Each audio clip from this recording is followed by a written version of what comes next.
चलो आम प्रथम क्वेश्चन देखा तुम्हें कौन भावुच जे समुद्र रे थिबा जल को आम पी पार तो उत्तर कौन कौन हम ना आम समुद्र जल को सीधा सड़क पी पार ना यार कारण हूँ समुद्र जल अत्यधिक लुणिया यही जल पीवा द्वारा शरीर में जलीय अंश कमी जाए एवं यह स्वास्थ्य क्षतिकारक होता है।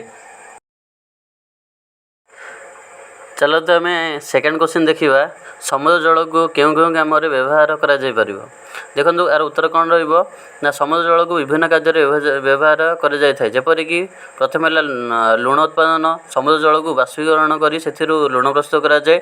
द्वितीय है जलपथ परिवहन बड़ बड़ जहाज मध्यम व्यवसाय और यात्रा समुद्र पथ व्यवहार हुए। तृतीय है मत्स्य चाष समुद्र विभिन्न प्रकार माछ और सामुद्रिक खाद्य संग्रह कराए।